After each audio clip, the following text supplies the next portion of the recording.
आज का सेट देखते हैं। जीके का डिस्कशन है और साइंस का डिस्कशन साथ साथ में हो जाएगा।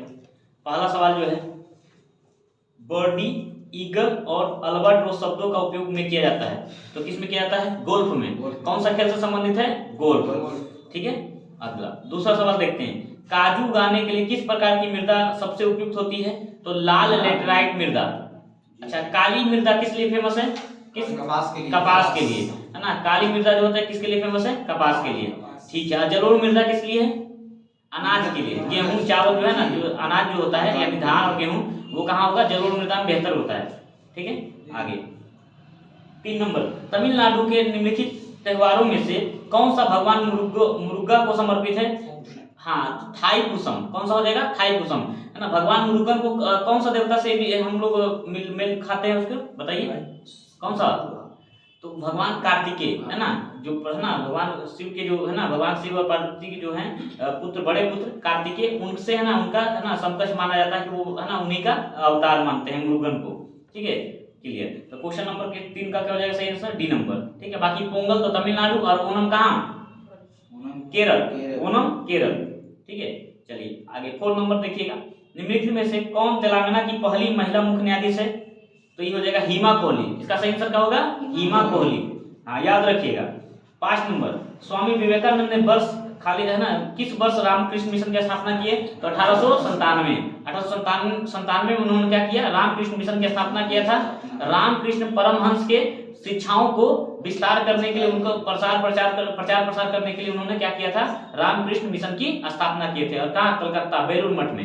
ठीक है। आगे क्वेश्चन नंबर 6, निम्नलिखित में से कौन सा शहर सरयू नदी के तट पर है? तो अयोध्या। और अभी बहुत फेमस है, अभी तो जाली लो ये चीज ना, अयोध्या मंदिर और पूरा भी फेमस चल रहा है। 7 नंबर, करा पाथवे टू गॉड किसका पुस्तक है? तो पाथवे टू गॉड किसका है? महात्मा गांधी का। किसका है? महात्मा गांधी का, ध्यान रखिएगा। ठीक है। अच्छा, गांधी जी का और एक फेमस पुस्तक है माई एक्सपेरिमेंट विथ ट्रूथ, सत्य के साथ मेरे प्रयोग। ठीक है। फिर उनका एक है ना जैसे नवजीवन, ठीक है, यंग इंडिया, ये सब उनका क्या है? ये पत्रिका उनका है। ठीक है। चलिए आगे 8 नंबर, हक्की, पिक्की, सिद्धि कर्नाटक के क्या है? तो कर्नाटक की भाषाएं हैं, ये लोकल लैंग्वेज है वहां की। ठीक है। 8 का ए नंबर। 9 नंबर देखते हैं। निम्नलिखित में किस ग्रह के चंद्रमाओं की संख्या सबसे, चंद्रमा बोले तो उसका पूछ रहा उपग्रह की संख्या, ठीक है, सैटेलाइट, तो इसका मून की संख्या पूछ रहा है। ठीक है। तो ये सबसे ज्यादा वर्तमान में सब जो ज्यादा है, सबसे ज्यादा भी है वो शनि का है, 82, 82 संख्या है शनि का। और बृहस्पति का 79 है। बृहस्पति का कितना है? 79। ठीक है। पहले जो था नवीनतम खोज के पहले 2019 के पहले आई थिंक है ना, वो था शायद बृहस्पति का ज्यादा था, लेकिन जब नवीनतम खोज हुआ तो अब किसका ज्यादा हो गया? शनि का। पहले शनि का 62 ही था, लेकिन उसका 20 उपग्रह एक साथ मिल गया, तो अब इसका कितना हो गया? 82 हो गया। और सबसे ज्यादा ग्रहों की संख्या किसके पास है? उपग्रहों की संख्या किसका है? शनि का। ठीक है। चलिए, कौन सा ऐसा ग्रह है जिसका उपग्रह नहीं है? तो 2 ग्रह याद रखिएगा, बुध और शुक्र। बुध और शुक्र जो है उसका एक भी ग्रह नहीं है। मंगल का कितना ग्रह है? उपग्रह है उसके पास 2, डिमोस और फोबोस। ठीक है। चलिए आगे। अच्छा, गैनीमीड किसका उपग्रह है? बताइए, गैनीमीड किसका उपग्रह है? बृहस्पति का। और ब्रह्मांड है ना, सौर मंडल का सबसे बड़ा उपग्रह कौन सा है? गैनीमीड। कौन सा? अच्छा, टाइटन किसका उपग्रह है? शनि का। चलो ठीक है, बहुत अच्छा। आगे 10 नंबर, राष्ट्रपति। अच्छा, राष्ट्रपति जो होते हैं संसद के हिस्सा यानी अंग होते हैं। ठीक है। संसद कितने से मिलकर बनता है? 3। राष्ट्रपति, लोकसभा और राज्यसभा, 3 के मिलने से बनता है क्या? संसद का निर्माण होता है। इसका सही आंसर क्या होगा? B number. अब देखो इसमें दिया है सी नंबर में, आपको हो सकता है कंफ्यूजन हो सकता है, इसको हम क्लियर कर देते हैं। कह रहा संसद का हिस्सा होता है और संसद में बैठता है नहीं, संसद में कभी वो बैठता नहीं है। ठीक है। हाँ, संयुक्त अधिवेशन वो बुलाते हैं, लेकिन उसकी अध्यक्षता वो नहीं करते हैं। ठीक है, ध्यान रखिएगा। इसका सही आंसर क्या हो जाएगा? 10 का बी नंबर। इसका सही आंसर क्या होगा? 10 का बी नंबर। बैठो, चलो आगे बढ़ो। ठीक, 10 का बी नंबर हो गया। 11 देखते हैं। जरा निम्न में से कौन सा अनुच्छेद पंचायत के गठन के लिए राज्य सरकार को निर्देश देता है? इसका सही आंसर क्या हो जाएगा? अनुच्छेद 40।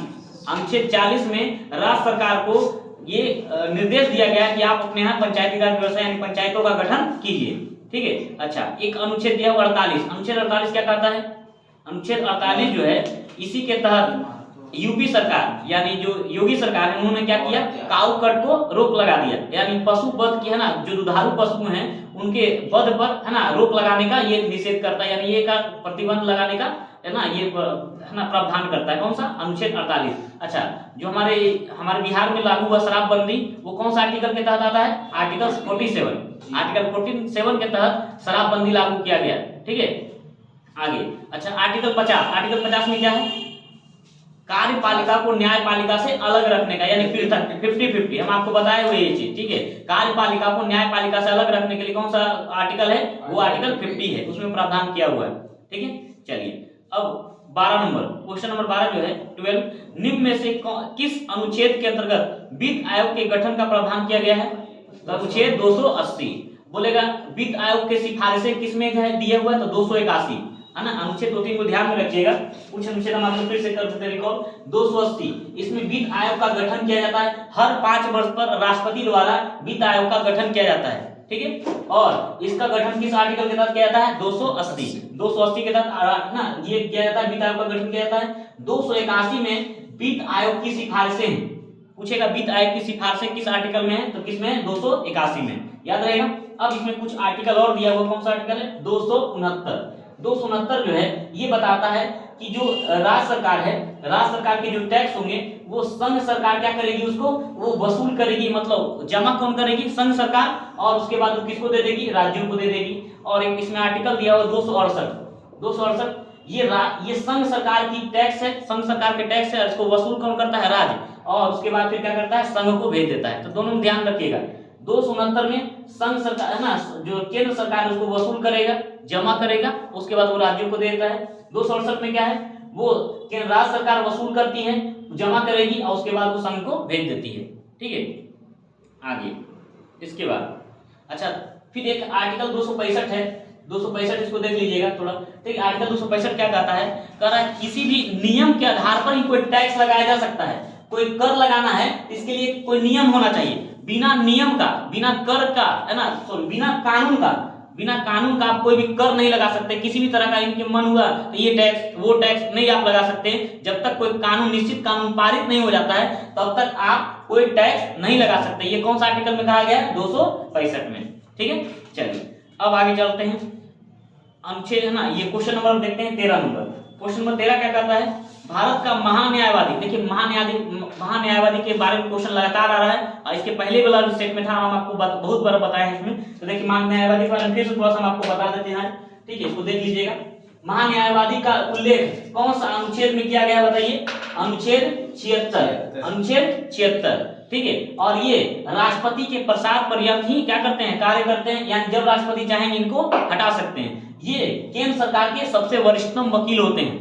ठीक है, ये केंद्र सरकार के अनुसार ही कार्य करते हैं। ठीक है, इनकी नियुक्ति कौन करेंगे? राष्ट्रपति। किस आर्टिकल के तहत? 76। ठीक है, और महान्यायवादी के बारे में, यानी इनको अटॉर्नी जनरल कहा जाता है। क्या कहा जाता है? Attorney general. और ये क्या करते हैं?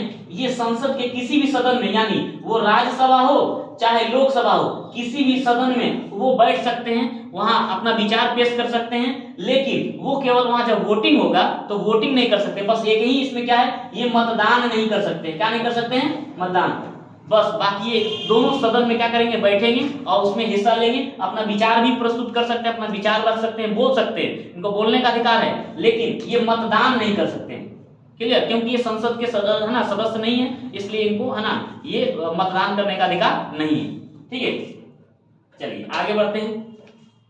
क्वेश्चन नंबर अच्छा 13 तो हो गया, बी नंबर होगा इसका सही आंसर, भारत के राष्ट्रपति।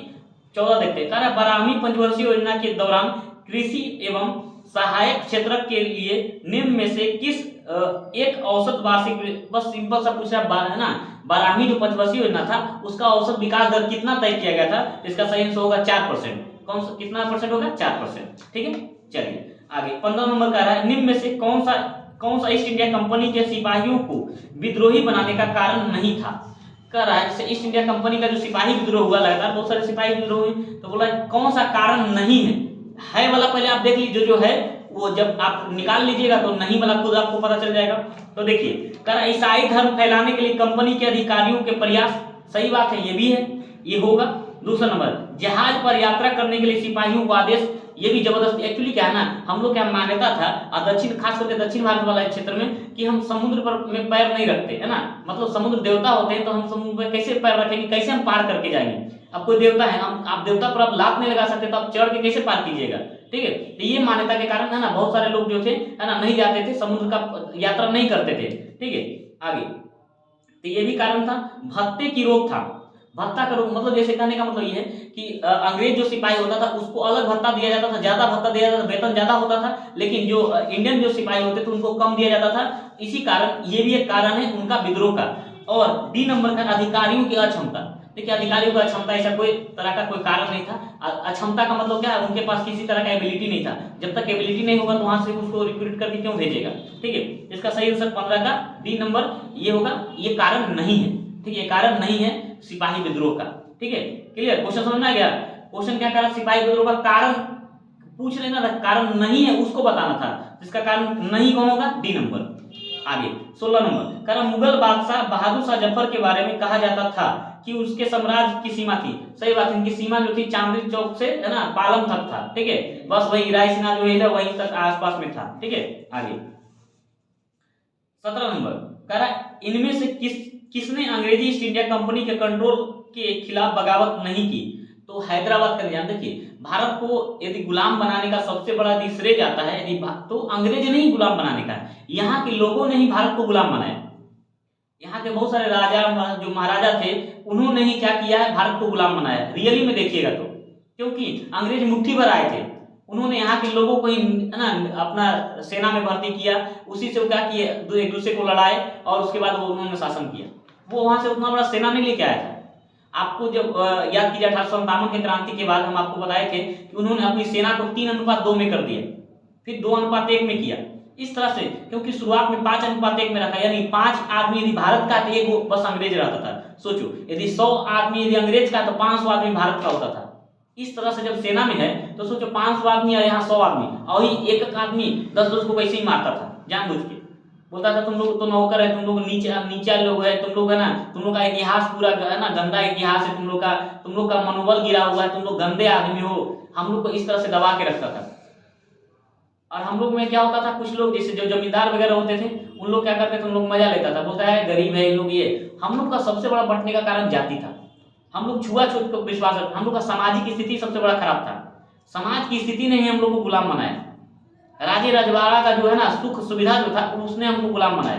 पहले हम लोग क्षेत्रीय रूप में बटे हुए थे, कोई मराठा शासन कर रहा है तो कहीं मुगल शासन कर रहा है, कहीं निजाम शासन कर रहा है, कहीं अलग, सब अपने लिए मर रहा था, कोई दूसरे के लिए नहीं हो रहा था। किसी को क्या किस लिए, जैसे अब झांसी की रानी तो वो अपने साम्राज्य के लिए लड़ रही थी, वीर कुंवर सिंह वो अपने है ना जमींदारी बचाने के लिए लड़ रहे थे, नाना साहब वो अपने बचाने के लिए लड़ रहे थे, मुगल वाला जो था वो अपने लिए लड़ रहा था। इसमें कोई, इसीलिए 1857 की क्रांति क्या हो गई, विफल हो गई, ठीक है। क्योंकि वो क्या हुआ, अपने क्षेत्र के लिए लड़ रहा था, कोई भारत की आजादी के लिए लड़ नहीं रहा था, सब अपना आजादी के लिए लड़ रहा था, अपना अधिकार के लिए लड़ रहा था, ठीक है। चलिए अब आते हैं क्वेश्चन नंबर, तो 17 का सही आंसर क्या हो जाएगा, बी नंबर। हैदराबाद का निजाम जो था वो पूरा क्या था, भक्त था, अंग्रेज का भक्त था, ठीक है। चलिए तो इसका सही आंसर हो जाएगा 17 का बी। 18 नील विद्रोह किसके बारे में था, नील विद्रोह किसके बारे में था, तो सी नंबर इसका सही आंसर होगा। रैयत नील की खेती नहीं करना चाह रहे थे पर उनसे एक अमान्य मूल्य पर जबरदस्ती करवाई है ना जबरदस्ती करवाई जा रही थी। यानी कहने का मतलब यह है कि नील की खेती करना नहीं चाहता। क्यों नहीं करना चाहता था लोग, क्योंकि नील की खेती करने से भूमि बंजर हो जाती थी, उर्वरा शक्ति नष्ट हो जाता था, इसलिए वो क्या करते थे, लोग नहीं चाहते थे नील की खेती करना। लेकिन एक तो नील की खेती उससे जबरदस्ती करवाता था और पैसा भी उसको नहीं देता था, मतलब जितना उसका मूल्य होना चाहिए लागत मूल्य से भी कम देता था, तो इसलिए लोग नहीं करना चाहते थे। पहला तो उसको करना ही नहीं चाहते थे लोग, क्यों, क्योंकि बंजर हो जाता था भूमि, एक कारण। दूसरा कारण उसको रेट भी वो नहीं देता था कि जो रेट में उसको उसका लागत लगा वो भी नहीं, इसलिए वो लोग करना ही नहीं चाहते। इसका सही आंसर क्या होगा, सी नंबर। 19 नंबर सर 1875 ईस्वी के दक्कन के दंगों का तत्कालिक कारण क्या था। तो इसका तत्कालिक कारण जो था 1875 का जो दक्कन का क्रांति हुआ था वो कृषक क्रांति है, कृषक आंदोलन है। इसमें क्या हुआ था, महाजन जो है उच्च रेट पर ब्याज, उनका जो ब्याज था बहुत उच्च रेट पर था। मतलब यदि, क्योंकि किसान है, किसान को जब लॉस होता था, अब किसान एक्चुअली क्या है, अब वो प्रकृति पर डिपेंड है, वर्षा होगा फसल अच्छा होगा, वर्षा बहुत ज्यादा होगा फसल खराब हो जाएगा। वर्षा नहीं होगा तो भी फसल खराब हो जाएगी। मतलब किसान जो है पूरी तरह से प्रकृति पर डिपेंड है, मानसून पर। अब भारतीय किसान तो मानसून पर ही डिपेंड है, ठीक है। होता क्या था, तो ऐसी स्थिति में कभी कभी क्या होता था, बाढ़ आ गया, सुखाड़ आ गया, तो उन लोग को जो कर्ज लेता था कर्जा नहीं दे पाता था, फिर से महाजन से कर्ज लेता, क्योंकि उसको खेती करना है, फिर से दिक्कत आ गया। तो ऐसी स्थिति में महाजन उसको बहुत हाई रेट पर क्या करता था, ब्याज देता था, यानी सूद है ना, पैसा देता था। इससे क्या होता था, उसका सूद बढ़ जाता था और उसका जमीन कब्जा कर लेता था महाजन लोग। तो इसीलिए किसान क्या किया, विद्रोह किया कि जब तुम जमीन ही मेरा ले लोगे तो तुम्हारा हम कैसे ऋण लौटा पाएंगे, कर्ज कैसे लौटा पाएंगे। इसके लिए विद्रोह हुआ था कहाँ, 1875 में दक्कन में हुआ था, ठीक है। इसका सही आंसर हो जाएगा बी नंबर, याद रखिएगा इस चीज को। आगे ये भी सवाल बहुत बार रिपीट कर चुका है सेट में, ठीक है। क्वेश्चन नंबर 20 देखते हैं। कह रहा रजनी पाम दत्त ने कहा वे साम्राज्यवाद से लड़ते भी थे और सहयोग भी करते। अच्छा, ये कह रहे थे कांग्रेस के बारे में कह रहा था, ठीक है। ये जो कहना चाह रही थी है ना, ये किसके बारे में कहना चाह रही थी, है ना, कांग्रेस के बारे में। इनका कांग्रेस के लिए ना ये क्या कर रहे थे, आलोचना कर रहे थे कांग्रेस का, कि कांग्रेस जो है ये तो भीख मांगने वाली संस्था है। लाल है ना, बोले थे ना बाल गंगाधर तिलक ने, याचना करती है, हम याचना करने पर विश्वास नहीं करते, हमारा अधिकार है, हम छीन के नहीं, हमको लेकर आना है। इन देखिए वो प्रस्ताव पारित करे, दे दीजिए, भीख मांगेंगे गिड़गिड़ा के, हमको भीख नहीं मांगना है, ठीक है।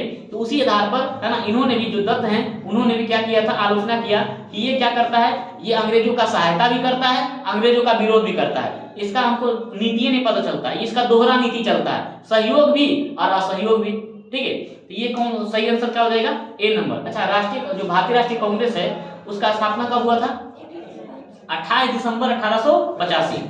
चलिए बहुत बढ़िया। आगे 21 नंबर, निम्न में से कौन एक राष्ट्रवादी समाचार पत्र नहीं था।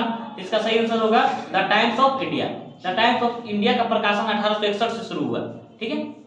राष्ट्रवादी से मतलब समझते हैं, राष्ट्रवादी का मतलब है ना, राष्ट्र से प्रेम वाली भावनाएं, विचार, ठीक है। मतलब राष्ट्र के प्रति, जैसे आप राष्ट्रवाद को ऐसे समझ सकते हैं कि ना भारत के कहीं भी किसी कोना में कुछ हुआ, लेकिन महसूस उसका जो असर है हम लोग पर भी पड़ता है। जैसे कहीं आतंकवादी मुठभेड़ होता है, 2-4 आतंकवादी मारा जाता है, हम लोग को मन बहुत खुश होता है कि चलो आतंकवादी मारा गया। लेकिन कहीं सेना का जवान घायल हो जाता है, कोई शहीद हो जाता है, तो हम लोग का मन दुखी हो जाता है कि नहीं हो जाता है। चाहे कहीं का भी जवान हो, चाहे वो नागालैंड का सैनिक रहे, उसका घर कहाँ हो, नागालैंड हो, तो भी हम लोग दुखी होते हैं। क्यों होते हैं, क्योंकि वो हमारा देश का सैनिक है। इसलिए यही भावना क्या है, राष्ट्रवाद है। क्या है, राष्ट्रवाद है, ठीक है। चलिए अब क्वेश्चन नंबर 22 देखते हैं, ठीक है। क्वेश्चन नंबर 22 कह रहा प्रार्थना समाज। तो देखिए इसमें मिलाना था कि कौन किसका होगा, ठीक है। ये बीपीएससी का क्वेश्चन है, ठीक है। ये क्वेश्चन नॉर्मल है, बीपीएससी का क्वेश्चन है, 64वीं या 65वीं में क्वेश्चन भी पूछा हुआ है, ठीक है। अब देखिए इसको मिलाना है, प्रार्थना समाज। तो प्रार्थना समाज के संस्थापक कौन थे, आत्माराम पांडुरंग। फिर यंग इंडिया, यंग इंडिया एक पत्रिका थी, इसको कौन निकाले थे, गांधी जी का है, मोहनदास करमचंद गांधी। आगे फिर कह रहा है लोक हितवादी। तो बताइए लोक हितवादी के रूप में कौन फेमस थे, तो गोपाल हरि देशमुख। गोपाल हरि देशमुख जो है लोक हितवादी के नाम से जाने जाते हैं। आगे फिर है सत्यशोधक समाज। तो सत्यशोधक समाज के लिए क्या हो जाएगा, ज्योतिबा फुले, सत्यशोधक समाज के लिए। और फिर है नौरोजी ना, एक है नौरोजी फुरदौन जी, तो इनका हो जाएगा क्या हो जाएगा, रहनुमाई मदजा है ना, मजदायन सभा, इसकी स्थापना उन्होंने किया था, ठीक है। इसका सही आंसर क्या हो जाएगा, बी नंबर। ठीक, कितना लोग बनाए थे इसको, बहुत बढ़िया, हाँ बहुत बढ़िया, ठीक है। हाँ ये सब बताया हुआ है सवाल, ठीक है, सब मॉडर्न हिस्ट्री में हम पढ़ाए हुए सब चीज, ठीक है। आगे 23 नंबर कह रहा बाल गंगाधर तिलक लोकमान्य तिलक के नाम से जाने लगे। कब, इनका नाम कब लोकमान्य पड़ गया, तो जब इन्होंने है ना 1897 में है ना एमर्स जो रैंड है उसकी हत्या किए थे, तब इनको जेल ले गए और 18 महीने का जेल इनको हुआ था, ठीक है। तब से ये इनको क्या, उनके नाम के आगे क्या लग गया, लोकमान्य तिलक, ठीक है। चलिए इसका सही आंसर हो जाएगा सी नंबर। सरकार ने है ना जो रैंड मर्डर हत्या है उसके केस में इनको अभियुक्त बना लिया और इनको 18 महीना का सजा दिया, ठीक है। आगे 24 नंबर कह सरकार के विरोध में असेंबली में बम फेंकने के समय भगत सिंह की उम्र क्या थी, तो 21 साल से थोड़ा बड़ा। उस समय उनका 21 साल 6 महीना हो रहा था, 21 साल 6 महीना। ये भी बीपीएससी का सवाल है, ठीक है, ये भी बीपीएससी का सवाल है, ठीक है। तो देखिए आप लोग बोलते हैं ना सर हमको ये सेट करना वो सेट नहीं, आप सीधा दिमाग में रखिए वो सेट बनाइए। जो जीएस का सवाल या मैथ का सवाल है वो कहीं इधर उधर का नहीं है, ये जितना आप देख रहे हैं ना सवाल ये सेट में जरूर मिल रहा है आपको, लेकिन सब प्रीवियस ईयर का सवाल है, कहीं ना कहीं कोई एग्जाम में पूछा हुआ है वही सवाल है, क्लियर। इसलिए सेट बोलते हैं लगाना बहुत जरूरी है, आपको बनाना बहुत जरूरी है, ठीक है। चलिए अब आगे बढ़ते हैं, है ना 24 का सी नंबर हो जाएगा, ठीक है। अच्छा इन्होंने कब बम फेंका था असेंबली पर, 8 अप्रैल 1929 को, लिख लीजिए 8 अप्रैल 1929 को। एक ये थे भगत सिंह और इनके साथ एक दोस्त थे इनका बटुकेश्वर दत्त। भगत सिंह, राजगुरु और सुखदेव तीनों को फांसी की सजा हुई थी कब? 23 मार्च 1931। 23 मार्च 1931 में हम तीनों को फांसी हुई थी, भगत सिंह है ना, भगत सिंह, सुखदेव और राजगुरु को। ठीक है, चलिए आगे। और किस लिए फांसी हुआ था उनको, किस सजा के लिए? लाहौर षड्यंत्र के लिए हुआ था। ठीक है, चलिए आगे बढ़ते हैं। 25 नंबर, जालियांवाला बाग नरसंहार किस गांधीवादी सत्याग्रह के संबंध में हुआ था? रॉलेट एक्ट सत्याग्रह। रॉलेट एक्ट को क्या बोलते हैं? बिना अपील, बिना दलील और बिना वकील वाला कानून, इसको काला कानून के नाम से जानते हैं। ये आया था मार्च 1919 में लागू हुआ था और इसी के विरुद्ध में, हाँ 19 मार्च 1919, ठीक है, और इसके विरुद्ध एक देशव्यापी हड़ताल लागू किया गया था, है ना। ये देशव्यापी जो हड़ताल था 6 अप्रैल 1919 को, है ना, गांधी जी के नेतृत्व में ये आगे बढ़ाया गया था। ठीक, गांधी जी ने आह्वान किया कि 6 अप्रैल को देशव्यापी हड़ताल किया जाए, किसके विरोध में? रॉलेट एक्ट के विरोध में, है ना। चलिए, तो इसका सही आंसर क्या हो जाएगा? B number. अच्छा, सत्याग्रह, ये चंपारण सत्याग्रह कब हुआ था? 1917। स्वदेशी आंदोलन कब हुआ था? 1905। चलिए ठीक है। बारडोली सत्याग्रह कब हुआ था? 1928। ठीक, आगे 26 नंबर देखते हैं। कह रहा कुंवर सिंह अंग्रेजों के खिलाफ 1857 के विद्रोह में किस जगह शामिल हुए? तो आरा से हुए थे। कहां से? आरा से। ठीक है, नोट में पढ़ा था जगदीशपुर लिखा, तो वही आरा, वही वाला है, जमींदार थे वहां के जगदीशपुर के। ठीक है, चलिए आगे 27 नंबर देखते हैं। ठीक है, किस स्थान पर आदिवासियों ने अंग्रेजों के खिलाफ विद्रोह किया? बिहार। तो एक्चुअली कब वो पार्ट चला गया झारखंड में। ठीक है, आप पढ़े होंगे, आपको जब पढ़ाएंगे जनजातीय आंदोलन, है ना, बिरसा मुंडा का आंदोलन, मुंडा विद्रोह, फिर संथाल विद्रोह, ठीक है, चुआड़ विद्रोह, बहुत सारा हम आपको विद्रोह बताएं। ठीक है, चलिए इसका सही आंसर क्या हो जाएगा 27 का? ए नंबर। 28 करा निम्न में महात्मा गांधी का पहला, है ना, भारत में पहला सत्याग्रह था। तो अभी हम चंपारण सत्याग्रह की बात करते हैं, कब हुआ था? 1917। किसके विरोध में हुआ था? तीनकठिया प्रणाली, है ना, तीनकठिया प्रणाली के विरोध में हुआ था। ठीक है, बहुत बढ़िया। अच्छा, इनको, है ना, गांधी जी को बिहार लाने का श्रेय किनको जाता है? राजकुमार शुक्ल। राजकुमार शुक्ल। ठीक है, बहुत बढ़िया। 29 नंबर, नमक सत्याग्रह के दौरान बिहार में लोगों ने नमक बनाने के साथ साथ किस कर के विरोध के द्वारा सरकार का विरोध किया? चौकीदारी कर। कौन सा कर है? चौकीदारी कर। एक्चुअली क्या है, अंग्रेज एक चौकीदार रखता था, एक व्यक्ति को नियुक्त करता था अपने द्वारा, गांव का ही व्यक्ति होता था, और वो क्या करता था, वो हर खबर किसको देता था? अंग्रेज को देता था। इससे गांव पर कंट्रोल बनता था, किसका? अंग्रेजों का कंट्रोल बन जाता था। आज भी वो प्रथा है, चौकीदार आज भी होता है और गांव के ही व्यक्ति को बनाया जाता है, और सबसे बड़ा खास बात ये वंशानुगत हो जाता है। ठीक है, चलो आगे।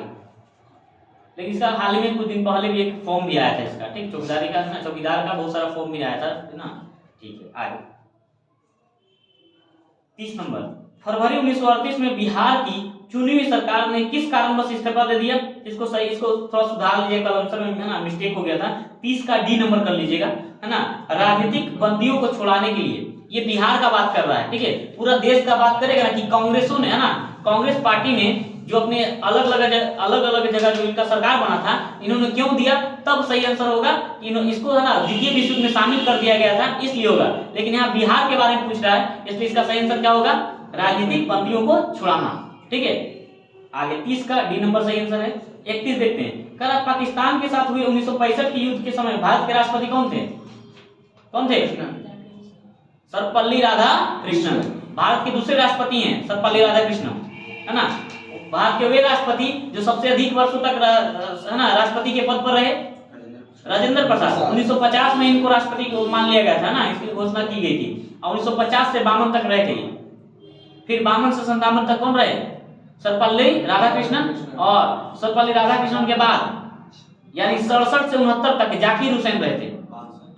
62 से 67 तक तो जाकिर ये रहे थे ना, सर्वपल्ली राधाकृष्णन रहे थे 62 से 67 तक, और 67 से 69 तक जाकिर हुसैन रहे थे। देश के तीसरे राष्ट्रपति और प्रथम मुस्लिम राष्ट्रपति, इन, है ना, ये वैसे राष्ट्रपति जाकिर हुसैन जिनकी, है ना, अपने कार्यकाल के दौरान मृत्यु हो गई, याद है। चलिए आगे, अब तो 31 का हो जाएगा सही आंसर, ए नंबर, सी नंबर। ठीक है, हाँ।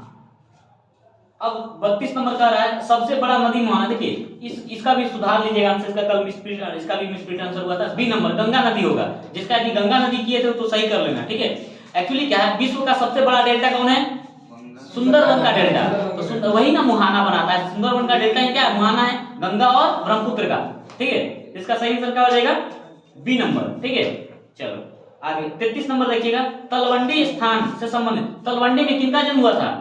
गुरु नानक देव, है ना, गुरु नानक देव का जन्म हुआ था। और 1469 में, बगल में लिख लीजिएगा 1469, ठीक है। 1469 में गुरु नानक देव का जन्म हुआ था। और गुरु नानक ही सिख धर्म के क्या हैं? संस्थापक। सिखों के प्रथम गुरु गुरु नानक, और इन्हीं को सिख धर्म का संस्थापक भी बोलते हैं। सिखों के अंतिम गुरु कौन थे? गुरु गोविंद सिंह। और ये कईवें गुरु थे? 10वें गुरु। और इनके बाद ही गुरु ग्रंथ साहिब को क्या मान लिया गया?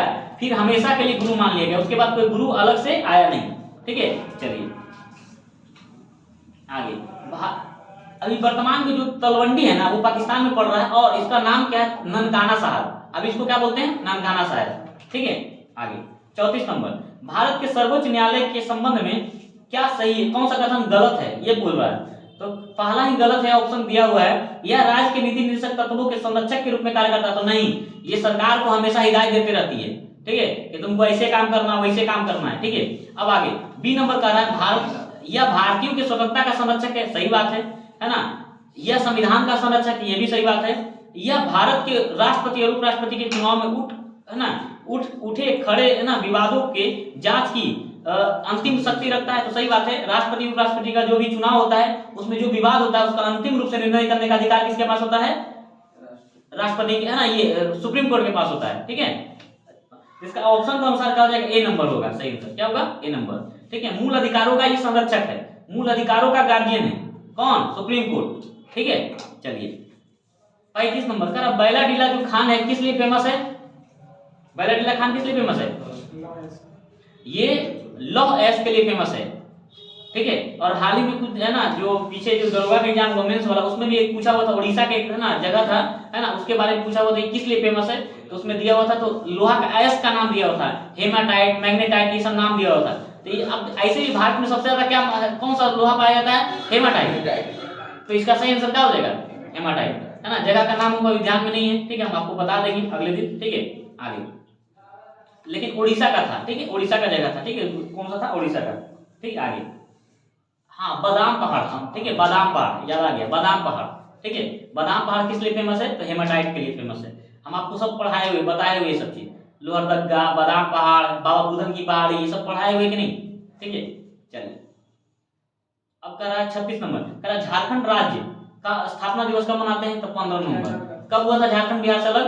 15 नवंबर 2000 ईस्वी को, ठीक है। चलिए नवरत्न, नवरत्न किसके दरबार में रहते थे? अच्छा, चंद्रगुप्त प्रथम कितना किए हो? नहीं किए हो? चंद्रगुप्त द्वितीय, इसी को विक्रमादित्य कहते थे। उसी के दरबार में बेताल भट्ट, ब्राह्मीर, है ना, घटकपर, ठीक है, ये सब क्या था उसके यहाँ? सब, है ना, नवरत्न में थे, ठीक है, ध्यान रखिएगा। आगे कर 38 नंबर कर रहा है, निम्न में किनकी मौत अनशन के दौरान हुई? तो इनको अनशन, क्योंकि इनको काला पानी का सजा हो गया था, है ना, वसुवंश, है ना, जो वासुदेव बलवंत फड़के हैं, इनको 1883 में काला पानी की सजा हो गया था। और काला पानी का सजा जो होता था ना, ये अंडमान जो द्वीप देख रहे हैं ना, वहीं पर इसको भेजा जाता था, हम लोग कैदियों को भेजा जाता था, ठीक है। सेलुलर जेल का नाम सुने हैं? ठीक है।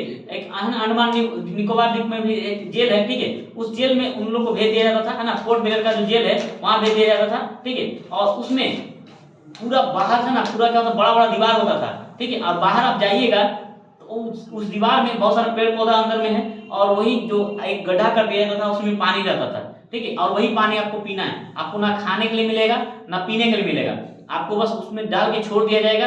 यदि आप दीवार फांद के भी जाते हैं तो बाहर समुद्र है, कहाँ जाइएगा, क्योंकि अंडमान निकोबार द्वीप समूह का भारत के जो तटीय जो क्षेत्र है, भारत का जो मेन जो है मुख्य भूमि है, वहां से बहुत दूर पड़ता है, तो आप समुद्र कितना तैर कर आइएगा। तो क्रांतिकारियों को ऐसी सजा दिया जाता था, अंग्रेज ऐसा सजा देता था कि दीवार फांद भी जाओगे तो कहाँ जाओगे, बाहर आकर कहाँ तक जाओगे, पूरा समुद्र है। उस समय थोड़े जहाज इस तरह का था डेवलप की पूरा उसको है ना चला जाएगा, तैर कर आ जाएगा, ठीक है। तो काला पानी अंदर जो गड्ढा होता था, उसमें जो पानी होता था, उसमें पत्ता गिर गिर के काला हो जाता था। तो लोग जबरदस्ती, प्यास लगेगा तो मजबूरी में पानी पिएगा, एक बार यदि पानी पी लेगा, पानी पिएगा तो भी मरेगा, पानी नहीं पिएगा तो भी मरेगा, समझ लो कैसा सजा मिलता था, ठीक है।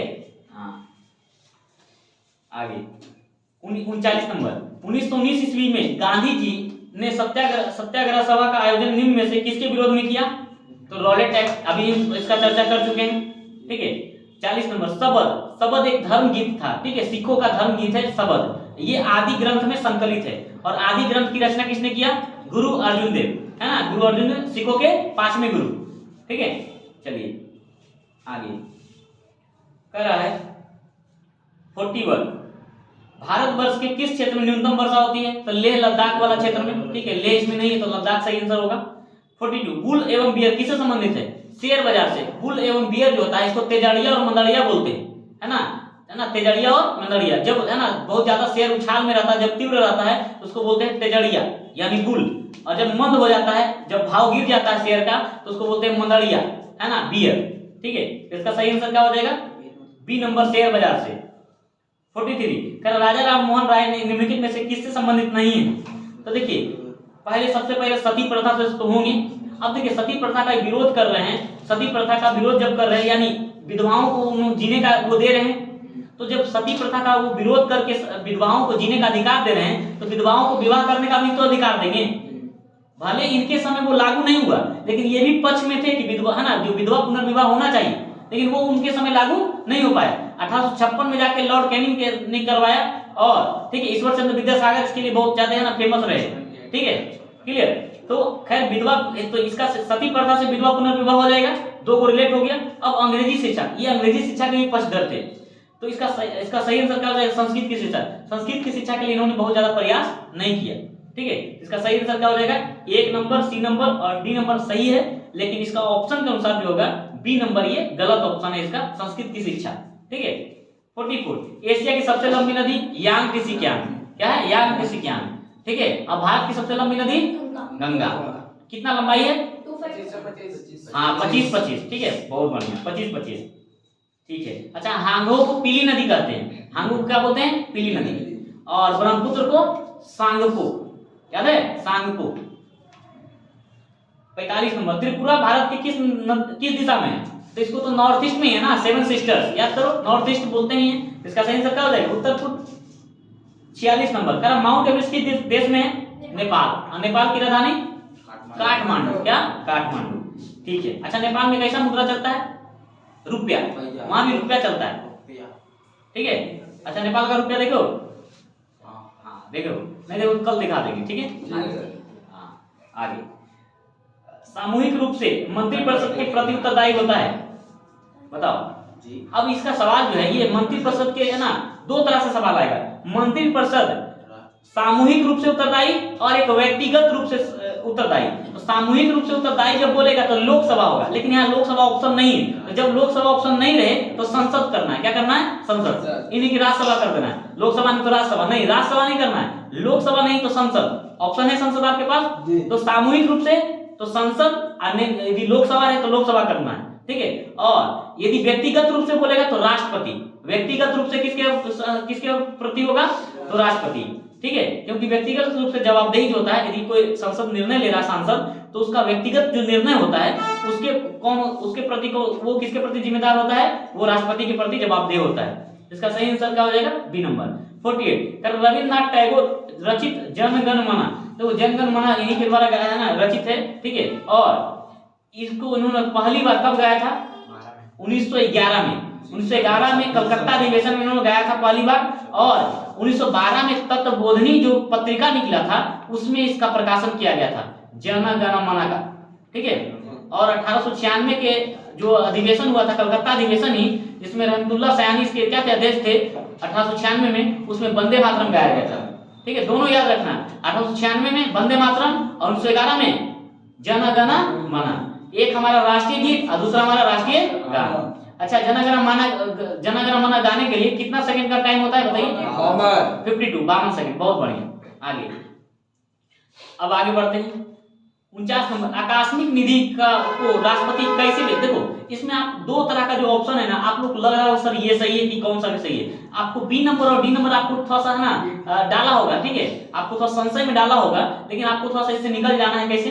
भ्रम से कैसे निकालना है, कह रहा है आकस्मिकता निधि को राष्ट्रपति कैसे व्यय कर सकता है, कैसे व्यय कर सकता है मतलब कौन सा विधि से व्यय करेगा, कब कहता, तो सही आंसर डी नंबर जाता, राष्ट्रीय संकट के समय। कब, राष्ट्रीय संकट के समय, लेकिन बोला कैसे मतलब कौन सा, हाँ ये एक तरह का है ना अकाउंट होता है, जैसे हम लोग का अकाउंट होता है ना, उस तरह से भारत सरकार का भी अकाउंट होता है, संचित निधि, आकस्मिक निधि, इस तरह का। आकस्मिक निधि पर अधिकार किसका होता है, राष्ट्रपति का, और संचित निधि पर अधिकार किसका होता है, संसद का।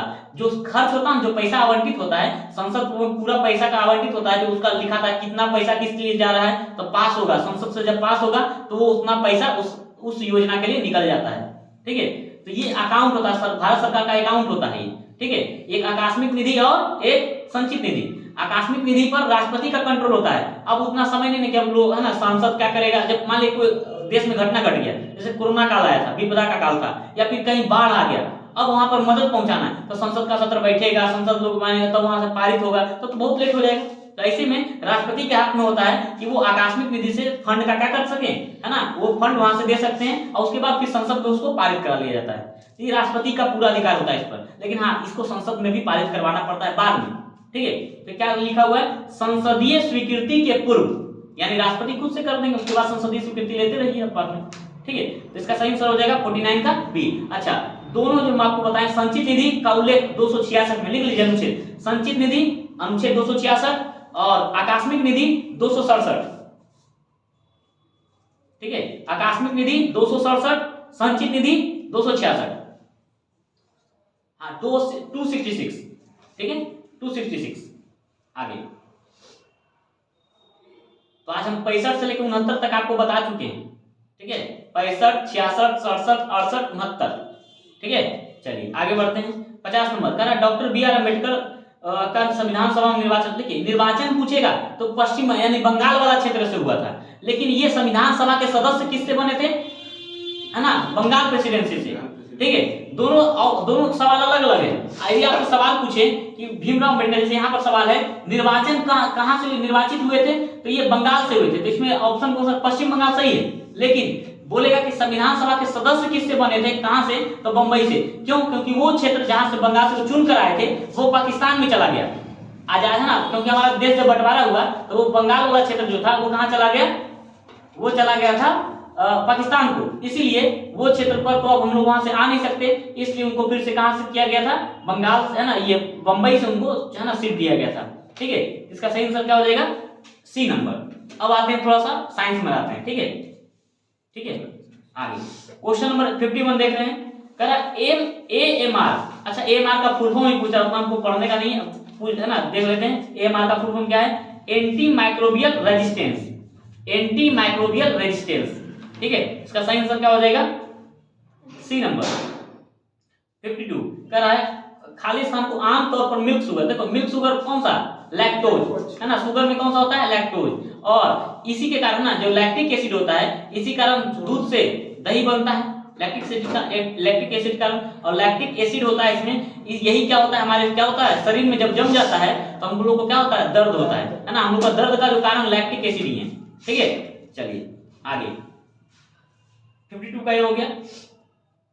अच्छा, फ्रुक्टोज किसमें पाया जाएगा, फल में, और ग्लूकोज अंगूर में, है ना, ग्लूकोज, माल्टोज तो आपका अनाज वगैरह जो होता है उसमें, ठीक है। आगे 53 अब कर रहा है कि मुक्त स्रोत, ये कंप्यूटर से रिलेटेड सवाल दिया हुआ है, ऑपरेटिंग सिस्टम, तो ऑपरेटिंग सिस्टम में क्या नहीं होगा, विंडोज ऑपरेटिंग सिस्टम नहीं है, उबंटू होगा, लिनक्स होगा, है ना, ड्रूपल होगा, ये सब क्या होता है, फ्री का सॉफ्टवेयर होता है, ठीक है।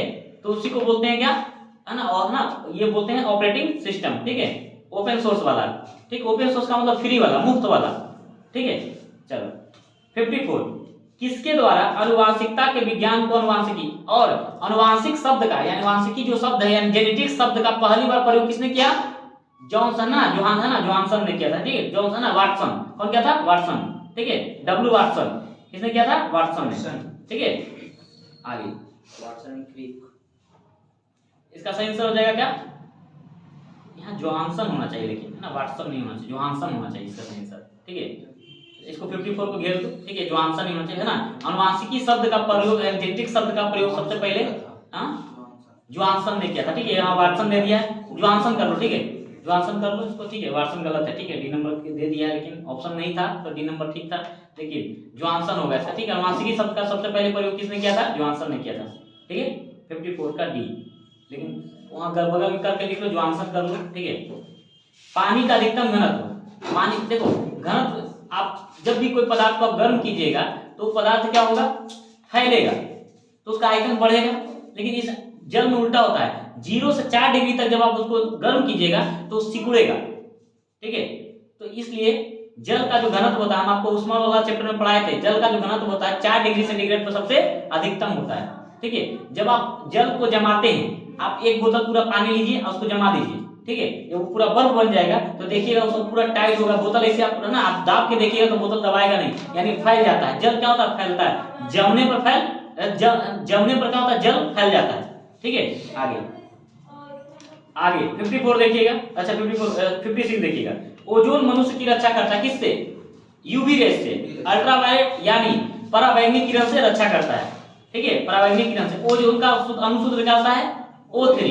और ये कैसा महकता है? सड़ी मछली जैसा। इसका महक कैसा होता है? सड़ी मछली जैसा, ठीक है। 57 निम्नलिखित में किसके जलने से कार्बन डाइऑक्साइड गैस बनेगा? हीरा। अरे हीरा ना कार्बन का प्रूफ है, हीरा को जलाओगे तब कार्बन बनेगा। आसान तो सवाल था। चलो सल्फर बता रहा है, सल्फर को जलाओगे तब, फिर मैग्नीशियम को भी जला दो, ठीक है, चांदी को भी जला दो, है कि नहीं। अरे कार्बन देखो, हीरा जब दिया तो हीरा से सही और अच्छा नहीं होगा, क्योंकि वो कार्बन का प्रूफ है, कार्बन तो वही है, ठीक है। आगे 58 करा पीतल, इसको सब बनाए हो गया, पीतल को बनाना। पीतल किसका मिश्र धातु है? किसका? कॉपर और जिंक। पिताजी याद है? पिताजी ठीक, पी से पीतल और ता से तांबा, जी से जिंक। और इसी में देखो कांटी वाला भी है, कॉपर और टीन। कॉपर और टीन से क्या हो जाएगा? कांसा। कांटी हो गया, ठीक है। चलिए आगे 59 नीचे दिए गए 4 माध्यमों में उस माध्यम को पहचानिए जिससे होकर ध्वनि तीव्रतम गति से यात्रा करता है। अच्छा देखिए, आप लोग को बताएं कि ध्वनि का जो वेग होता है सबसे ज्यादा ठोस में, फिर द्रव में और फिर गैस में होता है। लेकिन अब आपको कंफ्यूजन किया होगा लकड़ी और ईंट। किया था कंफ्यूजन? कितना लोग को कंफ्यूज हुए थे? हाँ, अब आप लोग खुद सोचिए, एक ईटा को बजाकर देखिए, एक लकड़ी को बजाकर देखिए, किसमें आवाज आता है आपको? किसमें बेहतर आवाज आता है? अरे दरवाजा है ना, दरवाजा, लकड़ी का दरवाजा है, उसको खटखटा के देखिए, और ईंट बगल में दीवार है उसको खटखटा के देखिए, किससे आवाज आता है बेहतर? ईंट से। लकड़ी से किससे आएगा? लकड़ी से। तो इसका सही आंसर क्या होगा? लकड़ी। क्या सही आंसर होगा? लकड़ी, ठीक है। चलो आगे 60 नंबर, चलो इसी में लोहा देता तो लोहा क्या हो जाएगा? लोहा। हाँ चलो, इसलिए अब देखो ना, ऐसा नहीं कि खाली ठोस द्रव गैस में देखना, अब दे देगा आपको ठोस से दो दे देगा, है ना, ठोस से दो दे देगा, ठीक है। आगे अब 60 नंबर देखते हैं। दाढ़ी बनाने के लिए खाली दर्पण काम आता है, बताओ दाढ़ी बनाने के लिए कौन सा? अवतर, है ना, अवतर। तुम लोग बनाई हो जी? हाँ, फिर हम लोग का मतलब कुकरोच बनेगा तो कुकरोच बना है कि नहीं? लेकिन क्वेश्चन है, ठीक है। हाँ 60 का ए नंबर। 61 नंबर करा, एक स्वतंत्र रूप से लटका हुआ चुंबक सदा ठहरता है, तो चुंबक हमेशा उत्तर दक्षिण बताएगा, इसका सही आंसर क्या हो जाएगा? सी नंबर। 62 देखो बहुत आसान सवाल है। 1 किलोग्राम राशि का वजन, वजन जब कहेगा भार, तो भार बराबर क्या होता है? W बराबर mg, W बराबर mg।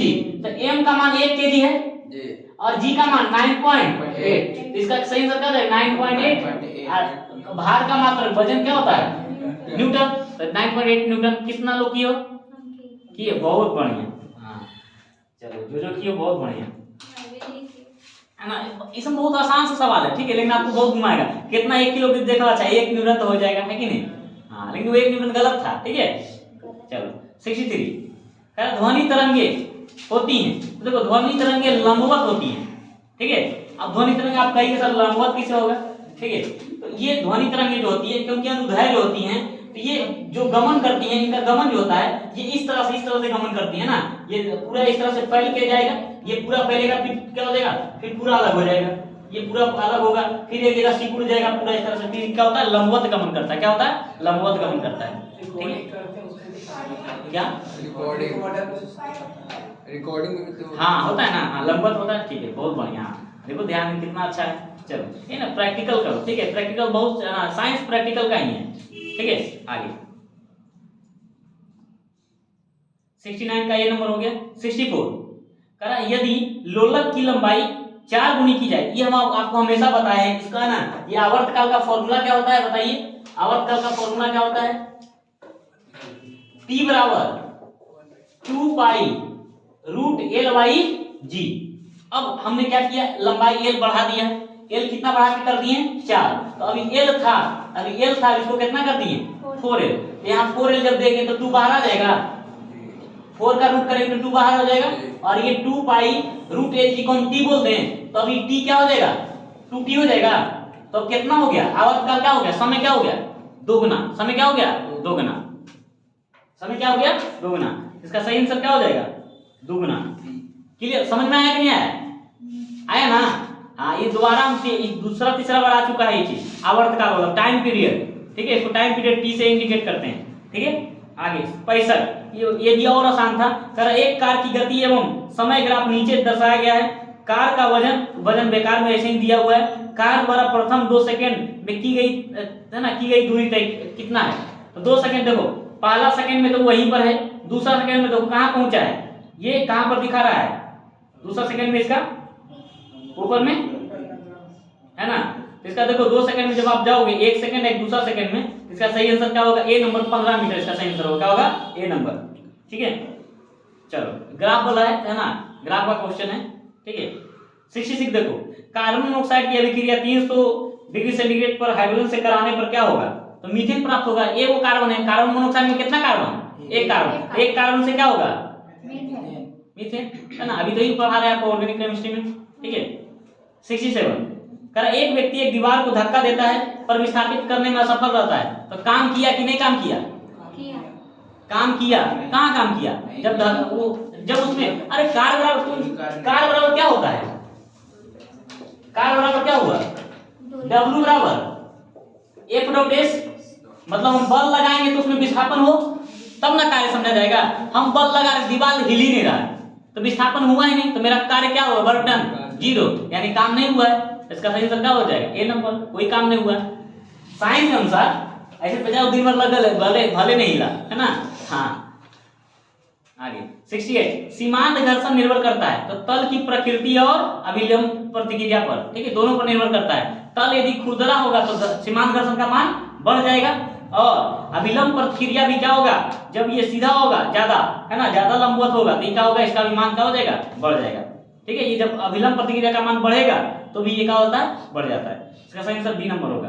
69 रडार का उपयोग हम क्यों करते हैं, तो जहाज वायुयान का पता लगाने के लिए करते हैं ना, ट्रैक करने के लिए उसको करते हैं, कोई दुश्मन का ट्रैक आ जाए ना आ जाए, है ना, हवाई जो आकाश वगैरह में जो है ना हम लोग का, तो अच्छा रडार का फुल फॉर्म बताइए, रेडियो डिटेक्शन एंड रेंजिंग, देखो रेडियो डिटेक्शन एंड रेंजिंग, सोनार का full form sound navigation and ranging, sound navigation and ranging, और इसका क्या होगा radio detection and ranging, radio detection and ranging, एकदम है ना, इसका फुल फॉर्म एकदम ध्यान में रखो, पूछता है रडार का सोनार का, ठीक है।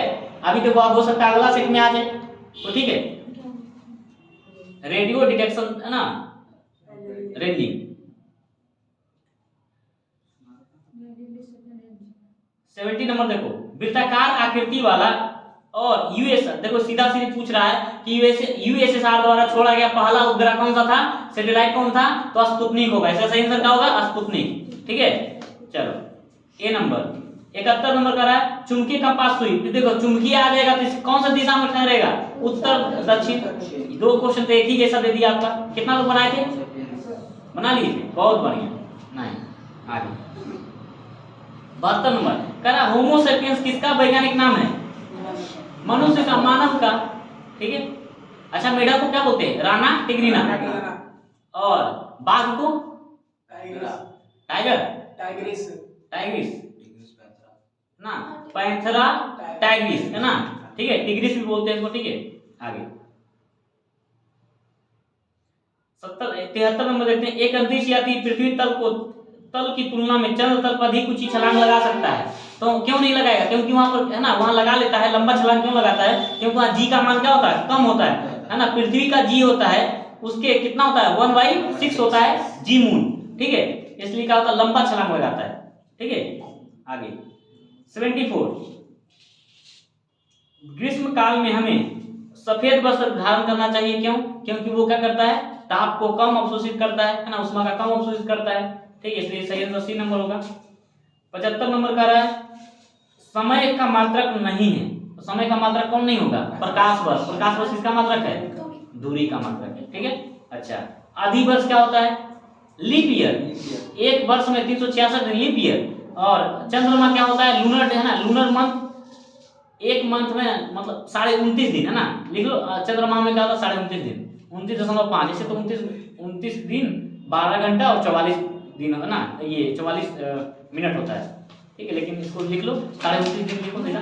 तो आज का जो था आपका डिस्कशन जीके और साइंस का दोनों का समाप्त हो गया। आज के लिए इतना ही, मिलते हैं अगले क्लास में। धन्यवाद।